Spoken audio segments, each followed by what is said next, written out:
Are you handicapped? Are you physically unable to walk? No, you're not. Are you the CEO of a company and you're so busy working that you're Elon Musk and you don't have time to drive to McDonald's and get yourself a Big Mac? No, you're probably not. So why are you ordering from food delivery apps when you don't need to be?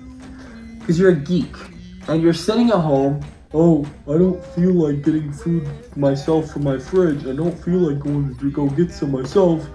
So I'll pay $8 for someone else to get it for me, in addition to what the food already costs. So I feel like they should be put out of business. Not actually. Obviously, this video is a joke. But what's worse than that is the Uber Eats drivers, okay? I worked in a restaurant, and every now and again we had people that would get a job there, and they'd say, this is my first job in 3 years because I've been driving Uber Eats. Geeks. Dweebs. And then they quit after 2 weeks because they couldn't handle it. They couldn't handle having a job. They're busy being unemployed, and I just like to work when I feel like it, so I just drive around and pick up orders. You're not getting very far. You're taking no initiative in your life, and you're doing nothing. Are your kids going to be proud of you when you say, I just delivered DoorDash because I felt like it? And I get doing it as a side job. When people just drive around and that's the only thing that they do, what are you accomplishing? When you die, what is your family members going to say? He drove around and he picked up orders, but he was a good guy. Well, what did you do that was successful?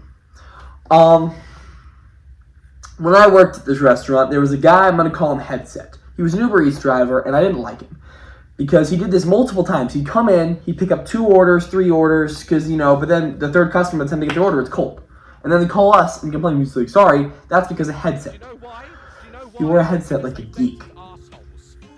And one time, he picks up a couple orders, and we don't fill the drinks until the person gets there. So that way, when the customer gets it, the drink is still cold. This guy would just take the orders and leave the drinks. So one time I said, hey, you forgot the drink. He goes, I don't work for you guys. If the drink isn't there, the customer doesn't get a drink. And then he drove away in his 1992 Toyota Corolla that probably has 330,000 miles with this guy that wears a headset. Look at me, I have a headset on. How many girls are you pulling with that headset in your Corolla? None. Come on. That's my bet.